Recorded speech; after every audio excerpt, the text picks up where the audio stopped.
international, le Congo a retrouvé sa souveraineté à travers les montées significatives. Il y a un état de droit, il est s'abonder là sur l'instauration d'un état de droit. Donc dans un état de droit, nul est au-dessus de la loi, il n'y aura pas de plus fort. Si Moutamba est coupable, au sein de la Cour de cassation a des moutons. Parce que l'Assemblée, après là. Pour que cette Assemblée, c'est là va auditionner Moutamba. Et le but est que Moutamba soit coupable. Et tandis que Moutaza Nicolas Mibeko a chaté. C'est pour cette raison je suis derrière cette initiative. Il y a Kondima Moutamba à l'Assemblée, à la justice. Otoyokae et Kotika Lipe au Salamaka na Moutambate. Et Salamipe, dans le Konabiso Nicolas Kazali, pour que l'État a sa lumière. La justice est là pour donner de la lumière. Et si quand on Kokoso Ezali, ceux qui sont coupables, ils sont malades. Ceux qui sont innocents, ils sont innocentés. Tout le monde est en haut, mais avec le respect à principe de droit, on a pour ça la beauté de la justice congolaise. Et l'eau qui est la capitalité en Mboka. Et l'eau qui est la Mboka est comme un pays de droit. Et ça justice dans le n'est équitable. Dans l'union justice, il y a deux points de mesure. Mais ce qui m'étonne, comment Moutouna nous va auditionner que le président de l'Assemblée nationale devant perchoir et l'Assemblée lobby, le ministre doit démissionner. Il doit démissionner comment? Il y a un moment de département de ma commission à député, on va diriger par le commissaire, qui va examiner le dossier à Moutamba. Mais par le lobby, va auditionner. Et le but est que Aza déjà coupable. Jusque-là, Aza présumé innocent parce que ma grief n'a nous va condamner à voter. Le Seigneur va les seuls dénominateurs qu'on met aux Alango, c'est le Congo. L'Allemagne d'Afrique, c'est un projet. Pour arriver à un niveau où la France, l'Allemagne, l'Afrique ici, va commis, c'était juste pour le cas d'intérêt à la nation. Et on a lobby bien, Toboyi des poids des mesures, Toboyi règlement des comptes. Pour respecter procédure, il y a droit, pour respecter procédure, il y a levé à immunité. Donc, ceux qui vino au sali par règlement des comptes, c'est la vino, pour croiser sur le schéma la vie. Pour cette raison, nous sommes dans la Cour de cassation pour confirmer aux alliés avocats de profession et aux alliés chefs de l'instance à Mounene, la justice à Mokalapso. Salam ou Salandenge Salamaka va influencer tout le monde pour que le lobby va évatikali, va banga au Tchaloboko, la caisse à l'État. J'ai béni les chefs de l'État pour l'initiative, il y a contrôle, il y a patrouille financière. On va tourner sur la monnaie qui IGF ou pas. De l'autre, l'importance à IGF. Il y a un autre aussi dans la chef de l'État. Cour des comptes paix. Pour Bandamisala, on a IGF, on a pour stopper hémorragie, il y a coulage, il y a patrouille financière, la mission Nengelali, Kobe Bapé Kobunga, à chaque fois, je dis et je vous remercie. À bientôt, ciao. Azana ba héritage oyo ba nation ezanango azana ba carré minier azana ba société azana ba port donc Kabila a tout on vous d'accord lu karamoki mais ce qui Kabila za ko s'accrocher au Congo est-ce que vous pouvez interpeller frère il y a moi tout le baïke tout le malheur ba sentiment oui il y a moi dans le baïke le malheur au Congo ce sont les dirigeants congolais. Dans le roi Bakamé, le pays les a tout donné. Le pays façonné Bakamé, mais dans le service au caméra, nous n'avons pas de papier à la carte Assemblée nationale. Et ça, il y a Kelima, et ça, Kindo, à la qui c'est que ça est là. Toi, je suis là. Au moins, du Bakambo. Exactement. Est-ce qu'on a la chance? Pour les Canadiens mission, on va continuer pour la mission. Pour partager mission, c'est presque chaque jour, je suis en train de faire le tour de la vie. Il faut qu'il y ait une triomphale, il faut qu'il y ait une lemba, il faut qu'il y ait une émission à la télé, à YouTube, pour tout conscientiser partout. C'est ça. Le pays n'est pas en danger, mais l'air est grave. Parce que l'objectif de Kabila, c'est la balkanisation. Et la balkanisation, c'est le parti Est. Dans l'accord de l'Émirat, 300 km, il faut ça. c'est bien la roi. Si quand la Kagame, à comprendre que guerre et qu'on permette de Rwanda à déranger sous RDC par rapport à accord de paix. On les a déjà signé la troisième phase d'en Première phase, c'était les 2 mai. Oh, voilà qui, ministre étranger rwandais, la ministre étranger congolais, devant Marc Rubio, secrétaire d'État américain, avant de signer les principes de l'accord. Or, le principe de l'accord, ils ont qui basé les 2 points à projet. Les 15 mai, les 2 parties, ça dit 2 points à projet. Le 21 mai, c'est la lecture et finalisation de ce projet de paix. Oh, ils ont approuvé par l'État américain. Oh, bah, il dit que va libérer Congo. Que Congo est à la qu'est-ce qui va se passer? Le 15 juin, ils allaient remise à trophée. Le président chinois, le Baki, François Mabouté à Champagne, au sommet à Guinée, au sommet au sommet Tibela, au sommet Boma Maman, au sommet Vitesse, au Vani, pourquoi? Ma détracteur non seulement de Razaka RDC, ma compagne à Limoso, Félix Tshisekedi à droite, dans le bord de la Tata. Paul Kagame et Apollo, l'ennemi du Congo, dans le bord de la Mwasi, pour la collecte Kaza affaibli, Donald Trump la Katikati, a ce trophée, il y a paix, il y a Kina, après si Fatima, Apollo Liba,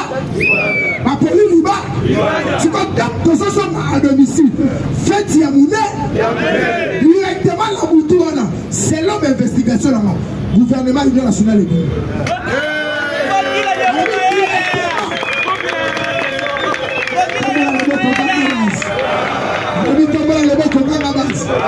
Est-ce que Zoka du soleil au gouvernement Union nationale donc allez maman la moupé Fatia Lobaki gouverner c'est prévoir à ça la Kamakambo Moutaza na idée accompagné que Qatar et ça lui qu'on va avantager ma panthère à défoncer maman qui na bango la 40% sa mort. Or pour l'instant mon des amabo Amérique le pape et le président on a dit que Katsa Fatika na basilique et si comme ça on va s'appeler pape Azako Lobola Macron azo bois qui sait quoi moi la muke azo pesa instruction de Zelensky abi ovanda a na olu kelo kimia mais dossier na zanamo yebisa mutulo oyo on appelle ça comme une atika komoki parce que papa est a azamona le ngala zamona mate wani komona neko ça la pape evandaki tozo lukato boto la fatigue pouvoir oyo François Pape François atikela des années ce qui c'est quoi à Congo à Kokarakoboto la Félix c'est parce que Papa Telema atikela Félix qui dit avant de la Boko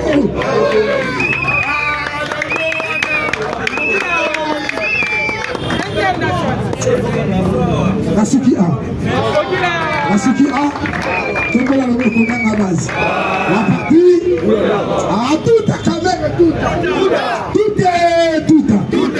makambu nyonso somona abu tolobi na bayini nyonso ya Kongo na Joseph Kabila Martin Fayulu Katumbi bango nyonso bayini na biso bao basanto bayini africaine balamba ba biso tokolia l'État mpona kosoutenir accord du siècle mundela zobengango accord du siècle yango tozobongisa na baprésident les 5 tokobanda kobima na balabala na badrapeau ya États-Unis na elongi ya Donald Trump pour dire que les Congolais ont derrière cet accord de paix, c'est l'Amérique qui peut sauver le Congo.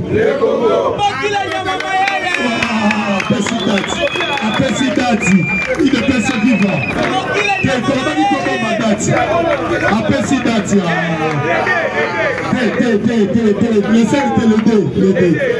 Prohibition de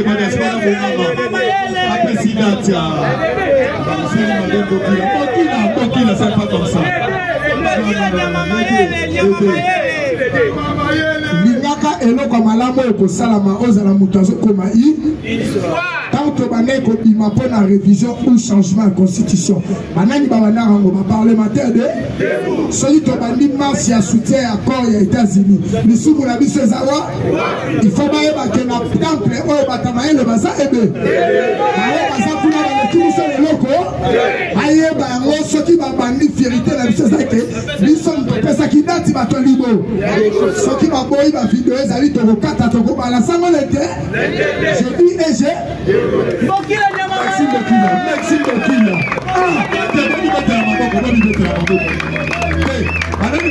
Mouvement na ambassade. Mouvement na ambassade.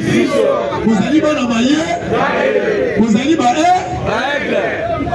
na sengi na o tobengi tota okobenga ndeko azalaki témoin gênant oyo ba moto ba okanga e kati na ngambo Brazzaville yango na pesi na bango tota wa encourager na bango tota na maboko yobelo moto disalo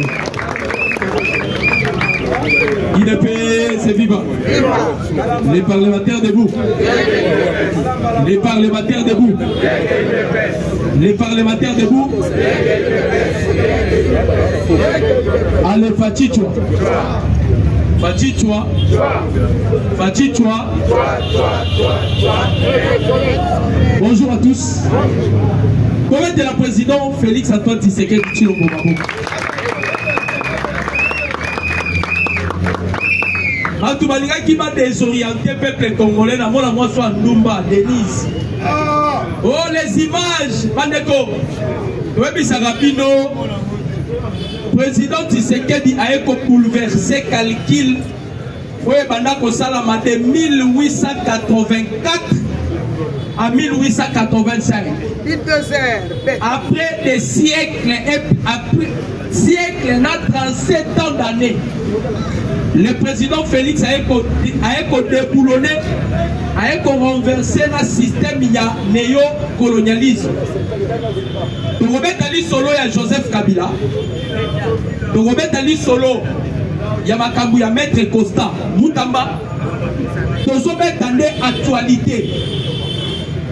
Bouti Koyoka, Tato Yo, ya Mukuso Yo, ya Wando, à Afrique du Sud. Non! Mouto Nande, Nani, c'est qui encore? Non, pas Tabou Beki. Te Batite. Ya Azarandande, Yosa, Moussanya Moussi. On a dit Moussanya Moussa, Outi Koloba. La Zobanga, parce que la moni balkanisation. Nous avons président Félix dialogue. Je vais expliquer. Oyoka formation. Tomoni olenga koya telemi. Oh non, to sengi dialogue de toute urgence. Batouana ba sengi dialogue. Baza bato bakutana kina Tabumbeki. Baza bato bakutana kina Obasanjo. Tous les présidents africains, Joseph Kabila bandai ko futa bango. Kabila pesa ki bango ba karemine. Kabila pesa ki bango ba opportunité pour que Batikaye azala éternel au pouvoir à la République démocratique du Congo. Wanda bayebi bien pour votre formation. Il ne peut se vivre. Président, merci. Pour ça, Nango. Yarabo. Prof Yarabo. Na solo lina wane. Azala Kigali. Aussi, si on solanaye, alobi, azo effacer même numéro. Wanda atia pour votre formation. À la nouvelle génération, chaque jour, Kigali, Wanda. Batia Balandaka biso chaque jour. La bien.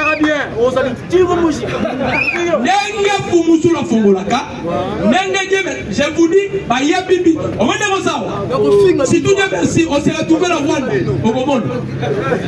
Qu'est-ce qui se passe? Réunion et Salami en Afrique du Sud. Réunion et Salami en Afrique du Sud. Ensuite, objectif, il faut attaquer biso ma communicateur. Ils ont changé style. Kabila a tient bon pour la communication. Mais ils ont compris que réseaux sociaux et Simbami et pas il y a pas parlementaire de vous. Il y a un président Félix. Donc c'est un garantir la sécurité parce que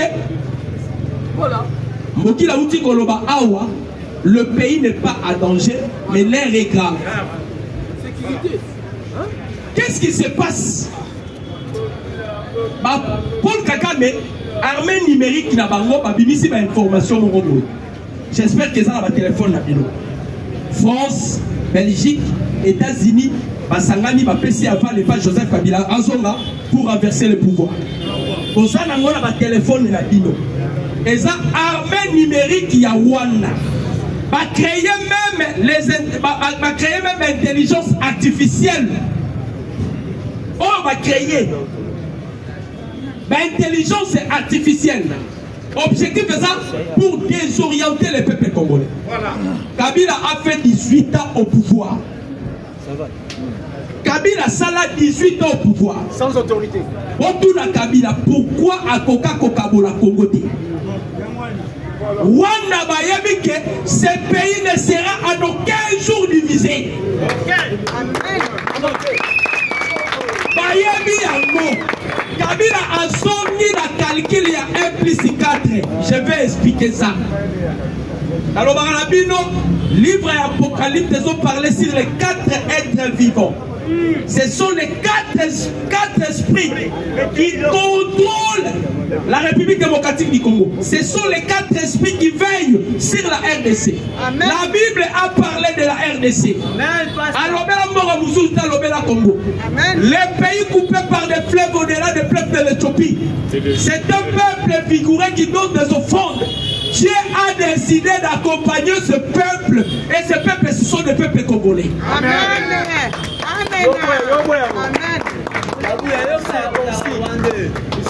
Réunion ma côté en Afrique ici les amis.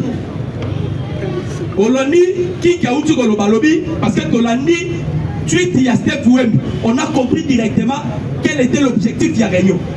Information dans un peu Sabino Boyeba Kagame et Paul Kabila alala na Rwanda et alala na Goma alala na Rwanda alala na Goma.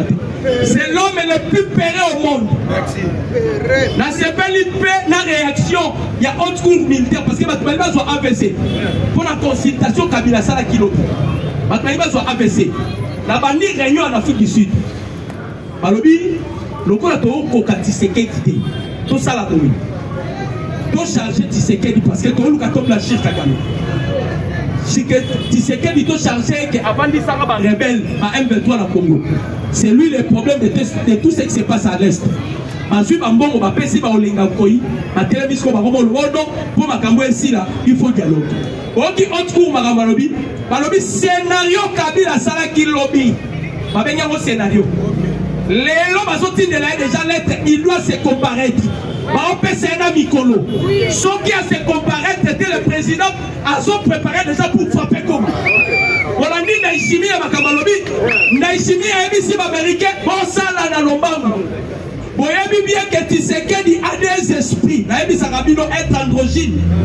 Les esprits à polarité, Azaraka l'esprit féminin Katinaye, Azokita. Vous voyez Azokita. Mais lorsqu'il dit non, non, on est à la canon.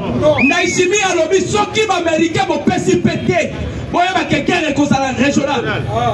Rwanda, Ouganda, Burundi, Tanzanie, la République démocratique du Congo. Mais le même pays où cause la champ de bataille, c'est la RDC et le Rwanda. Or, le président Félix Akenaki dans le Pentagone, nous avons commandé 12 avions F-22.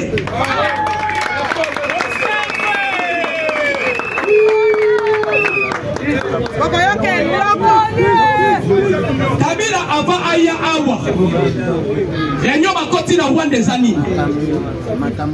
Peuple congolais, on s'en a cédé la manipulation. Là, je vous dis la vérité. On ne peut jamais combattre une personne aux communautés internationales des Assimanaïs. On dit même rébellion. Rébellion pour avancer, il faut soutenir la communauté internationale. Kagame va continuer réunion. Yom to la distraction. Yoka réunion magamu balobi. Oye bisangana. On s'en va témoigner. Et puis ma joie Bukavu na Goma. Ma face à l'issue. On tourne la question de pour l'année. Ma face à l'issue. Neko. Et États-Unis va benga qui s'assoit. Pour vous dire que s'assoit c'est retiré. Si ça soit ma colonomie balé, puis missa ya mola makamba Congo. Si c'est qu'elle dit yo kolobalisu devant Daniel. Laissez-nous agir. tozo promettre yo okomona na misu na yo boyo kasikoyo réunion na Rwanda Kagame abengisi bango nyonso ayebisi Kabila nga pression eleki d'ailleurs américain si ba informé ngai bazwa kota base na bango na Rutshuru na kenaki déjà ko signer ba accord ya principe de paix. Premier article, le respect à la souveraineté. Donc je ne plie droit dans le Congo. Kabila, tu dois devenir maintenant intermédiaire. Bon. Donc on a la nationalité bibalée. Et ça, les Congolais, les Congolais, ils sont peut-être aux Rwandais. C'est que vous devez faire Yokende na Goma, aux à la porte. Calculez ça, Nini. Ceux qui va convoquer dialogue, ils va convoquer. Donc on a la formule 4+1. Ceux qui est simité. Kabila va utiliser ma M23 avant de se retirer binonios. Ok, na Bunaganda. Et comme on dirait Kabila a réussi à commettre paix dans l'est du pays. Ça va maintenant continuer à décoller parce que bateau est facile à manipuler ça bateau dans l'est. Et continue à croire maintenant à Kabila. Et Kabila va utiliser maintenant des phases parce que Paul Kagame va benguiller. Alors, avant même signature, il y a un corps. Avant 5 jours, il faut que ça va tout là. Kagame Azobenga, c'est Massad Bolos, Azobenga est des mots. Parce que Mouton va passer dossier, il y a la République démocratique du Congo, c'est le conseiller principal, il y a Donald Trump, mais c'est Massad Bolos. Il y a des actes, et quoi qu'on a la réponse. Quand on appelle le président Félix, Baminele Balobi et sali 3 minutes 42 secondes. À 6 minutes, c'est quel dit Karaboui. À 6 minutes, Karaboui. Naboumber Barbiti, c'est qu'il a sauvé les États-Unis d'Amérique. Parce que les États-Unis, avec la Chine a convaincu de la puissance Moko Nicolo. Le seul pays qui fera des États-Unis le superpuissance dans ces pays, dans ce monde, c'est le Congo. Mais maintenant, les États-Unis vont suivre Kali Balobi. Non. Quand le président Félix Attali, Balobi Nabino n'est en fait pas pour la Joseph Kabila. Pour votre information, discours Kabila Saraki, et ça, testament na Yasuka. Après cela, je vous dis, imaginez Kabila Lobi a sa consultation. Mais les congressistes aux États-Unis d'Amérique vont saisir le dossier. Par contre ici, c'est même le projet analysé pour discuter de Kabila. Les Américains ont disposé des drones mystérieux. Oh, ils ont Kabila sous surveillance pour votre information. Mouvement sur Kabila, les Américains sont derrière Kabila. Si Kabila, il ose, si tu oses, on va dire la consultation. Continuez ma consultation. Ceux qui ont osé, tu regretteras pourquoi ils sont acquis la gomme. Américain va pas dire sous ma vie, non. Ils ont informé le gouvernement congolais. Nicolas Zaboya, photo que de réhabiliter aéroport Yagom. Allez-y comprendre. États-Unis, à ce que de réhabiliter aéroport Yagom. Comme si Kananga ça, et si Kabila ça. Dossier iranium, c'est bien qu'ils ont la maison. Dossier des experts, c'est bien qu'ils ont la maison. Dossier HBA, c'est bien qu'ils ont la maison. Allez-y comprendre. Président Félix ici à Yebisaki, Jean-Jacques Bourouzi, gouverneur Yassid Kivu. Alors, je t'annonce, Bitumbana Est et Sili. A tout le monde dit, ah, chef de l'État Bitumbe Sili. Mais Nord Kivu, Sili Kivu a occupé. Chef de l'État le Black Water. Va s'occuper dans ma combo. Mais si la émission Bitumbe Salini et Sili. Même Kagame place à ça, à Yabi Bitumba et Salini et Sili. Et là, quand il y a Moutamba, Moutamba a zotali Sabal. Les gens ne comprennent pas. Le c'est Moutamba, et ça déjà piège pour la caméra. Et ça piège déjà pour la faune. Caméra, tu as eu la difficulté de livrer ma tata pour nous. Mais dossier à Moutamba, tu as la facilité. Donc, il y a un politique et ça m'a Moutou. Quand ça la paniqué, donc il y a une caméra, malembe, tout qu'il y a un fondo, malembe, parce que les chefs de l'État ont observé. Le 15 juin, et ça date, il y a anniversaire, il y a Moukonzi Amboka. le 15 juin presque au Kenekosili Samakam. Mais ton fandi totali to la muki conflit ndenge trésor mboki la uti kolobawa. Bino bozolo bake Amérique a sima RDCT. Comment les États-Unis bazozo Thérèse Kayikwamba comme facilitateur, il y a conflit entre Inde et Pakistan. Ce sont des deux superpuissances parce qu'ils détiennent les armes nucléaires. Comme par le Makamba Congo, les Kinga déjà Moutou Makasi. Là, on a sous soutien. Pour votre formation, ceux qui vont même dans le sud, il y a des départements américains. Comment les Américains ont décoré Thérèse Kayikwamba? Basaleli maman na photo ba décoré Thérèse Kayikwamba parce que même Trump alobaki akutana na bato mayele bana basi mais cette femme a bouleversé calcul na ye Kayikwamba bisika nyonso azokende bisika nyonso azokende diplomate de carrière et si quand on a le président Félix aza kolala. Mais toujours ça la regret mon corps, pas la regret. Mouto a outil pour remplacer Place Kilimbalimba. Son moyen pour la défier ma motocycliste. Son moyen pour la défier ma motocycliste.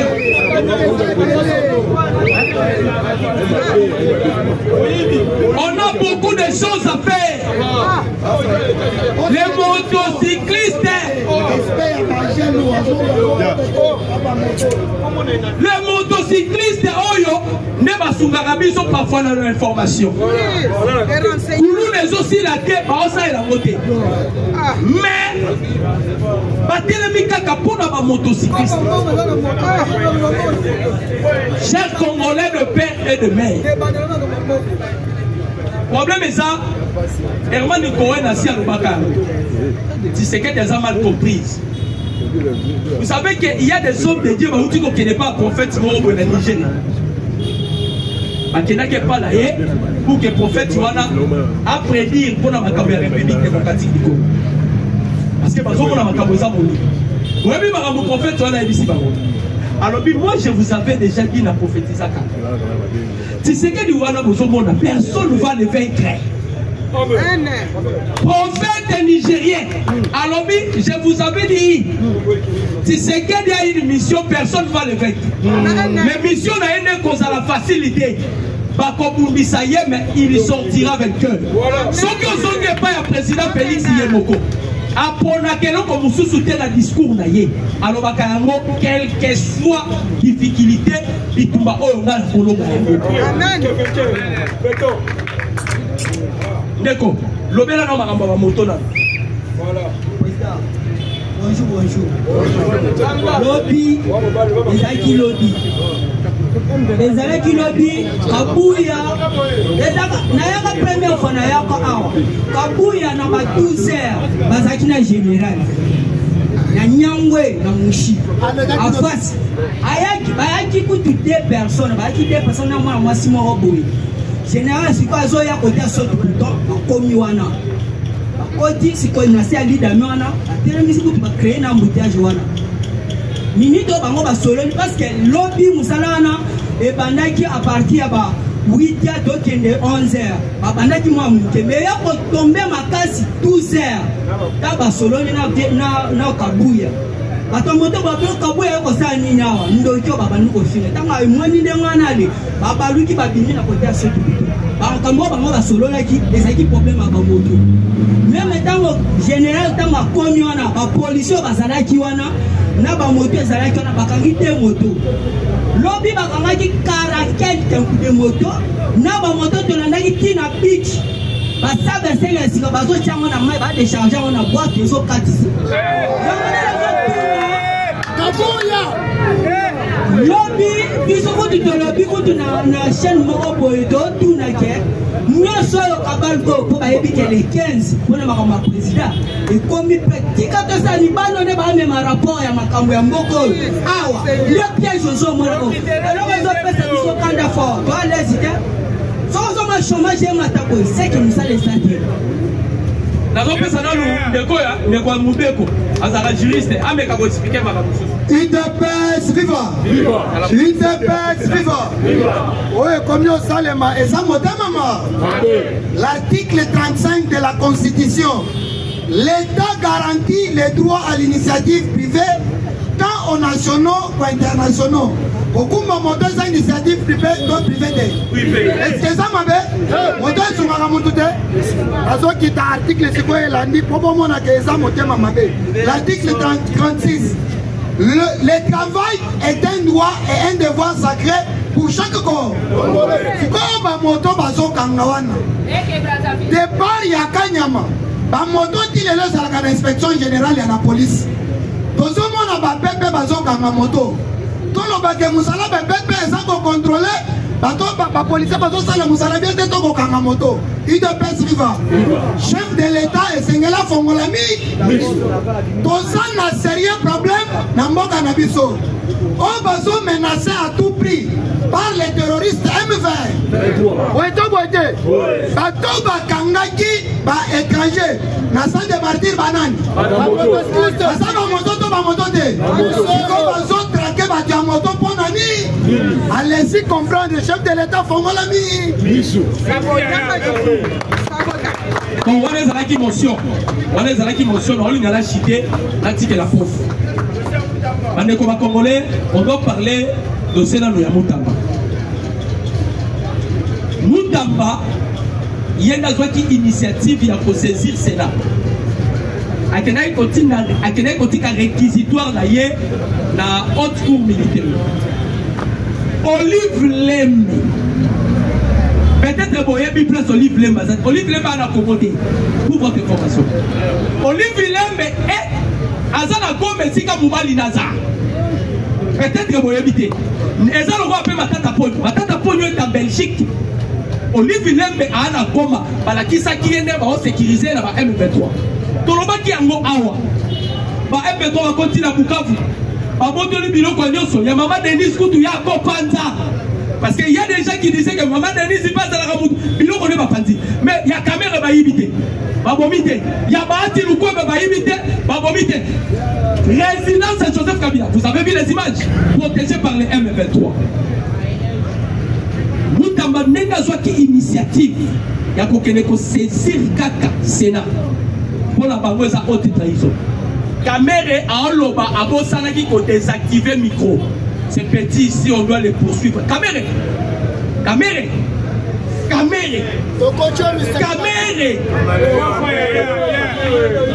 Et Sengali Boyeba, le Komoko. Micro ouvert, ce que Caméra a dit, c'est ça. Il sera obligé de démissionner pour se défendre. Propos recueillis, micro ouvert. Allez, mettez le micro dans vous.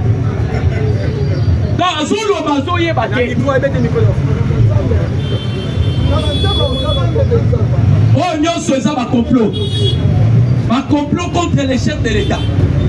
Peuple congolais, l'ongo la manipulation, l'ongo la distraction. La victoire, et ça déjà dans ma boucle la biso. Kabila voyez comme ça la distraction.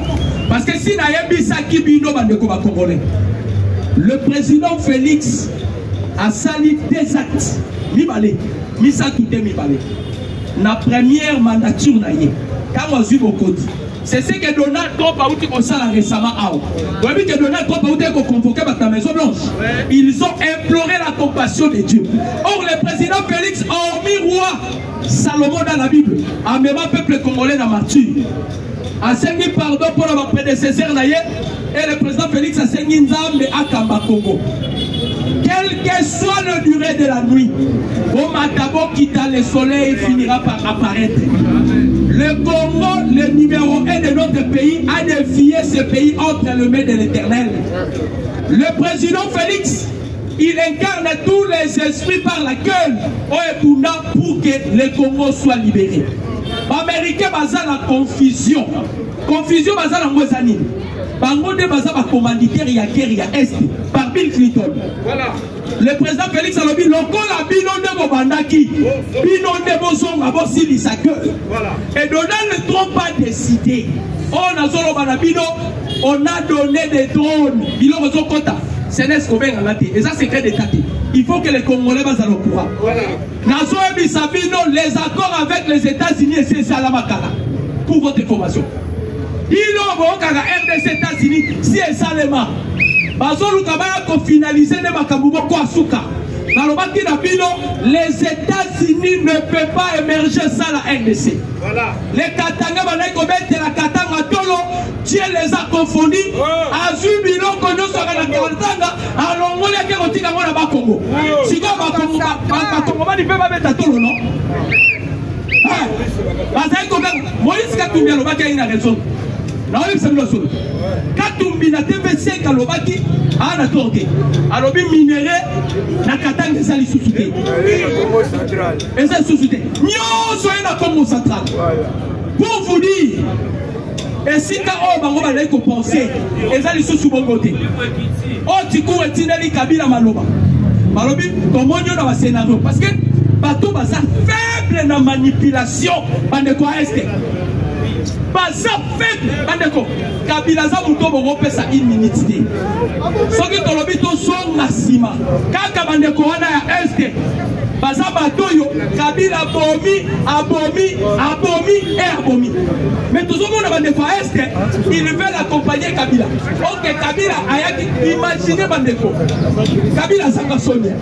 Atini peut des misères na ena doa. Bakena doa.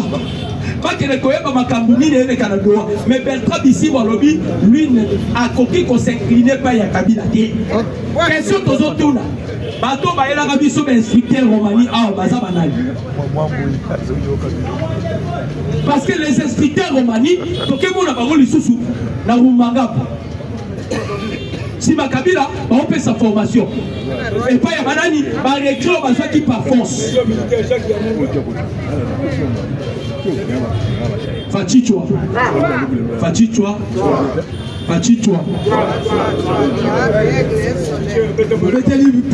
Notice, bien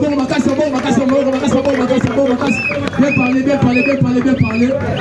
Tu vas comprendre des prophéties à Papa Tête Secret, il fait Kokisama.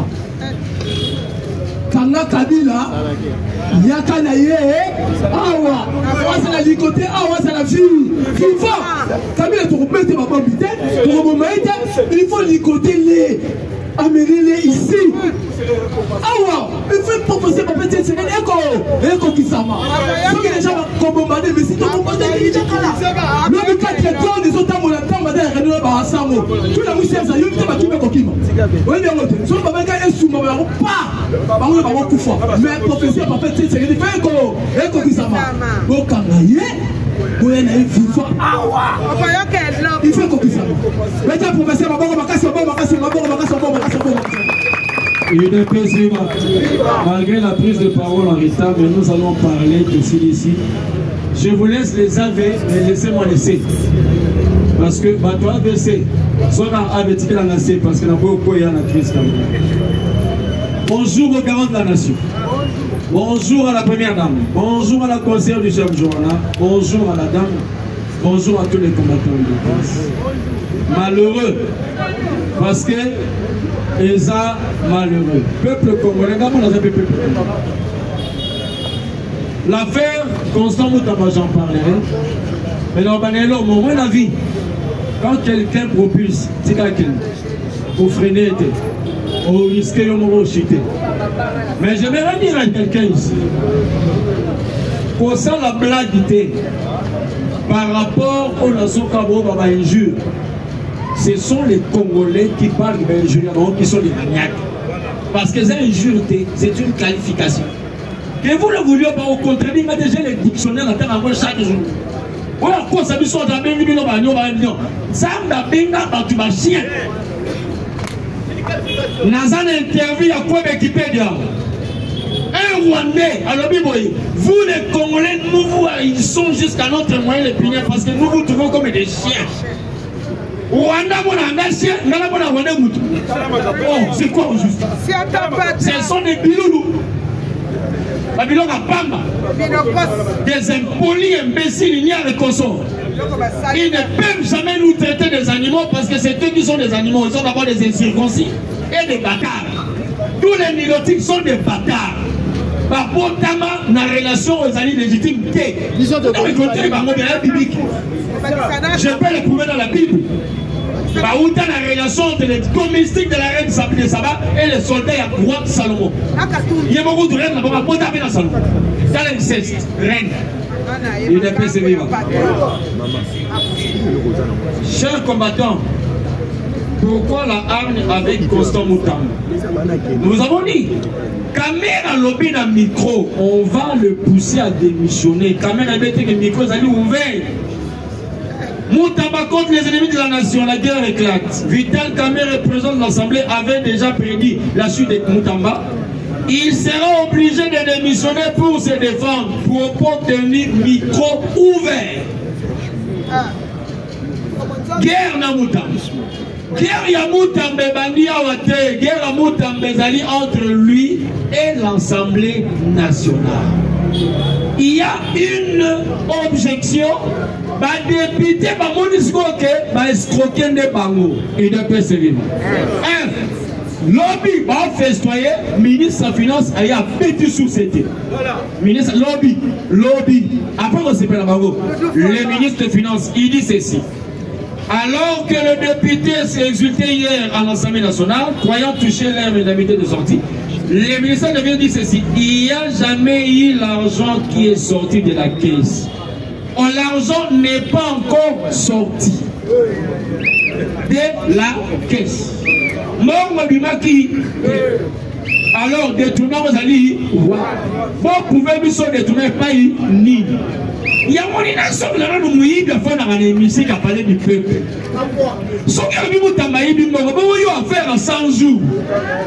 Les Kamouya société à Samibo, Chature Ami de Business Office. Vous voyez pas le bien a mis son société, on a dit il y a 3 mois.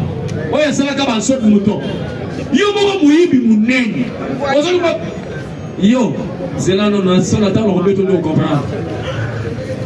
Voici ce qu'il faut savoir sur cette affaire explosive. Je peux lire, vous m'excusez le début. Vous voyez qu'il y a une somme colossale. Selon les ministres des Finances, aucun versement n'a été effectué aux 500 députés en fin de mandat. Ces démentis sanglants puisent directement les politiciens qui ont cru obtenir leur dû, 37 500 $ par personne, via un montant controversé impliquant des véhicules et des banques privées. Pourquoi les députés croyaient-ils leur toucher leur dû et insister au pacte? Depuis des années, l'État congolais compense les indemnités de sortie des députés par des véhicules neufs, Toyota, Fortuner, Nissan 4x4, via des traités bancaires. Motif officiel, les caisses de l'État sont vides. Les magouilles bancaires, les banques dont la BGFI, liées au pouvoir, préfinissement plutôt opération, en échange, elles prélèvent le frais exorbitant jusqu'à 7 000 $ par député, se réduisant dramatiquement l'indemnité réelle. Moutamba et le peuple contre les ennemis de la nation. L'affaire, c'est par rapport à Mbongo Yaba, député. Ils ont cru que Mbongo Nabango est Savini et Bimaki, alors que Mbongo est noté. Ministre de la Finance a lobby ni leur argent, ni ceux qui partent de la prison, aucun argent n'est sorti. Communiqué officiel au ministère de la Finance. Alors, monsieur Firmin, sorry Firmin. Nani Boma na yo salango, hein? Nani Boma no salango. Bisobe Toroya a parlé du peuple. Jouyoya Rossamba, Bisobe Toroya ensemble. Chers Congolais, nous avons un état bizarre d'esprit maintenant. Oh, Bino Bola la Pongi, Mamsoubola la Pongi. Kabila sur un niveau Mokoboé, oh, dans l'administration à Kabila pendant que les choses se font ici. Quand on se distrait à Kabila, parce que Kabila c'est du. Quand américain c'est habit de past. Comprenez le mot anglais de past. Ça veut dire les passés. Qu'il fasse quoi que ce soit, c'est déjà du passé. Il y a quelque chose qui se fait présentement. Et chose curieuse, tous ceux-là qui sont autour du chef ne foutent absolument rien. Et quelques magouillères viennent encore nous embrouiller. Il n'y a que quelques ministres qui sont aussi attaqués Pour que va affaiblir, même notre justice, on veut l'affaiblir.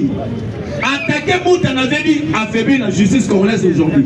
Parce que Mouta a dit attaquer par rapport au détournement, la corruption, voyant que ces jeunes, les raisons propulsées, demain sera quelqu'un, il faut l'étouffer. Quand tu étouffes Moutamba, tu étouffes le Félix. Il avait dit. C'est ça, le plan de Kamel, c'est ça. Il faut retoucher Moutamba, ouais, tu fais justice, fais ça, mais il a oublié. Moutamba Lobi a Rosali Bossa filmé en termes de côté. Animi, mais j'ai dit ceci. S'il croit que Moutamba va démissionner, Kamel aussi. Il ne va pas démissionner, il ira ensemble à Bongo. Parce qu'on n'a même pas besoin des indemnités. Ceux qui parlent, c'est humidité. Nous avons des Congolais ici qui n'ont pas de tête. Chers Congolais, quand le Bagabo sont en aventure, c'est la vérité. Maman Kamer n'a jamais été intelligent. Il y a des collègues qui ont été à l'Ovania à l'époque. Il n'a jamais été intelligent. Il veut se faire quelqu'un alors qu'il est rien. Je vous dis des choses véritablement. Dans sa tête, il n'y a que l'impudicité et le vol.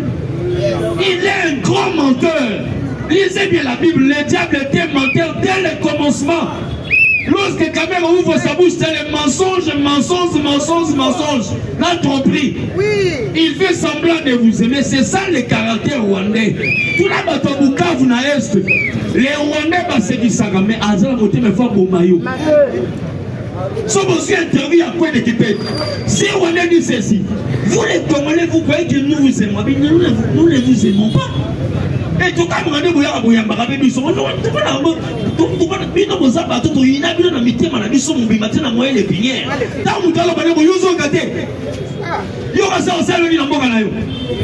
va rien faire. Il n'y a aucune banque qui aurait bien accord de l'Émirat. Non, chers Congolais, l'accord de l'Émirat est à côté. Les Rwandais ne visent pas l'accord de l'Émirat.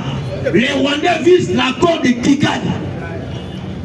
Parce que l'accord de l'Émirat, c'est les macrocéphales. Dans ce bande-là, Kabila héros. Bon, héros, il y a Mbongo, tout héros, il y a Naïbité Héroani. Parce qu'il y a 3 héros. Écriture. Il y a héros avec E-I-R-O, Mbongo, monnaie européenne. Il y a héros avec H-E-R-O-S. Il y a aussi héros avec H-E-R-A-R-A-U-L-T. C'est comme le barra héroïne. Héros, on a souba la balabal. Héros, on va pas la cuite. Héros, on a la danseuse, on va bénisser un Doumba. C'est Kabila qui nous a apporté ces malheurs. Ces malheurs, c'est une suite, c'est une continuité. Les malheurs viennent de Mobutu, qui avait mis Bisséguimana comme étant directeur du cabinet du chef de l'État à l'époque de Mobutu. Ils ont émis tous les Rwandais dans le service sur Célza, Mise et ainsi de suite. Et lorsque Kabila est venu, ils ont encore engouffré. Il nous prend un Moussoubou. À même les c'est mon fils. C'est Kabila qui nous a tués. Il prend un monsieur ignorant, bête, donc tout là. Imbécilité, bourrique, ce idiot. Il a dit son fils. Je vous ai dit ici, Kabila a signé quoi? Lorsqu'il était dans le service de commandement de la force terrestre, Kabila a signé Hippolyte Kanam de sa signature. C'est l'archive pour me rater. Dans l'état aussi, papa sur l'angoté. Vous voyez qu'il y a aussi comme un bout de yatinelo. Hein? Vous voyez, on planifier dans un bourreau, politiquement parlant et juridiquement parlant. Lorsque Mobutu appelle Tshisekedi la prestation à serment, combattant, vous savez, la lecture, il y a manifestation. Parce que vous ne voyez pas les manifestations. Le vieux Étienne a Koti, Mobutu a Fandi, on les va prêter serment. Parce que la lecture, il y a prestation à serment. Via prêter serment. Ayem Malamon va faire un kiti, Mobutu a fait un pic, à boy, à Missi Pic Naïe. Asile, Tété, c'est vrai, il y a nomination. À Bara 3 fois. Première fois, assuré. Deuxième fois, assuré. Troisième, si Malango a signé. Nakatia texte. Mobutu n'était pas garant de la nation, ni chef de l'État. Parce que depuis le 24 avril, Mobutu avait dit j'ai pris congé du MPR. Quand on prend congé du MPR, on n'est plus président. Notre loi disait pour être président du Zaïre, il faut être président du MPR. Lorsque j'ai l'ai mis sur le MPR, je ne suis plus président. Il y a un qui était là, on a Mobutu dans tout président, Mobutu pas. Il y a un qui a fait la pause parce que Mobutu a Mobutu. Même aujourd'hui, nous subissons la même chose.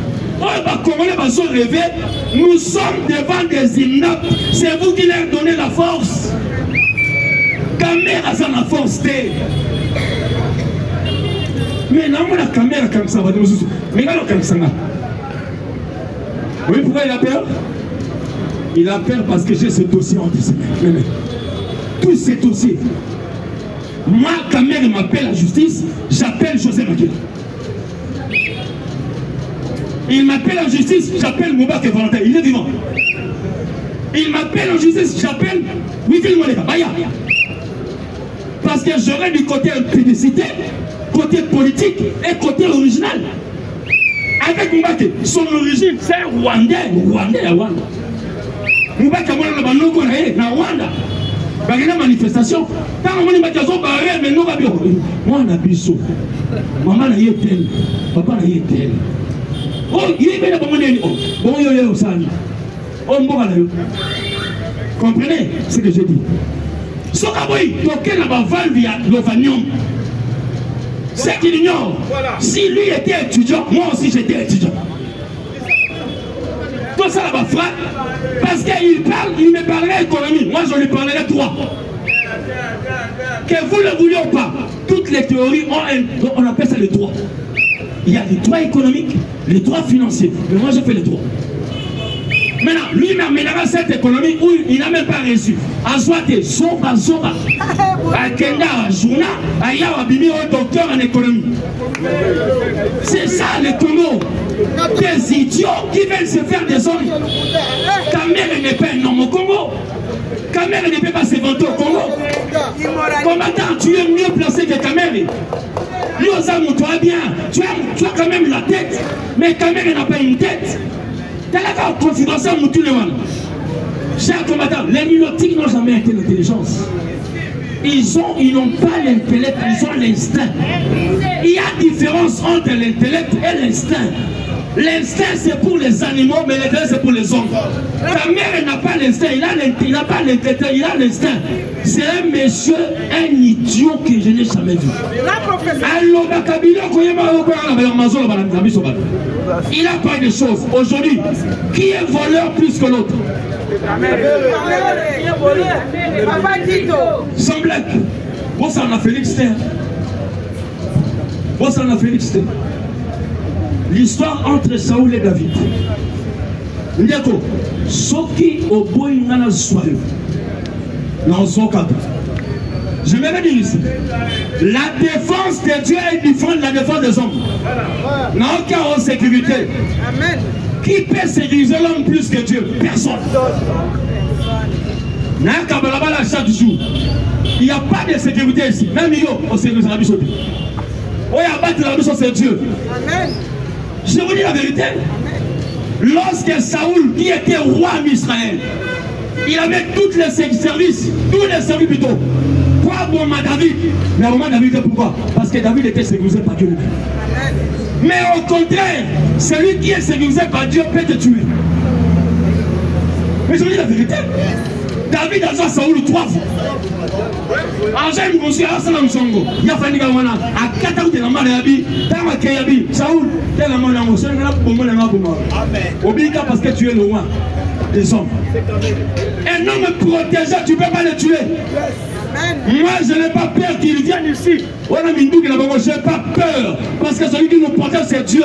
Pas vous. Oh, caméra,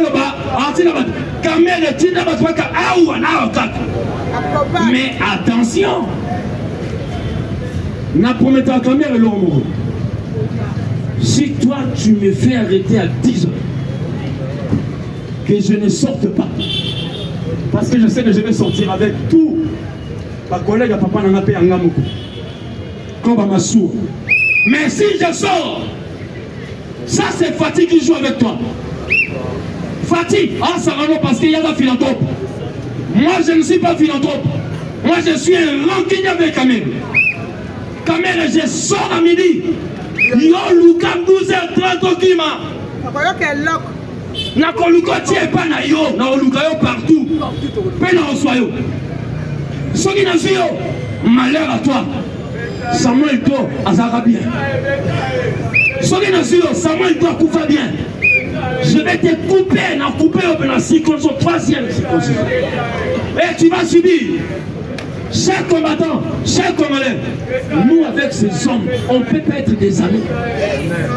On ne peut même pas collaborer. Ce sont des gens qui nous ont tués au Congo. Ils nous ont chosifiés, animosés. Ils nous ont humiliés au monde entier.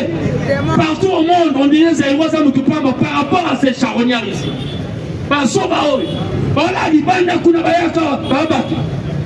Je vous dis la vérité, il y a des gens qui dorment à l'extérieur. Quand on met en maçon, on va en aventure. Je suis né en Europe. Je vous dis la vérité. Les Français, quand on met contrôle, ils ne peuvent pas nous parler ça. Ce sont des clochards. Ils dorment à l'extérieur. Mais ils viennent ici. Au moins, on va pantalon. Au moins, on a pantalon. Veste dans la bouche à moule. Il y a cabine. On est dans la boule. On s'appelle Boutamboul. Mais c'est que moi je ne souhaite pas qu'on joue avec notre armée.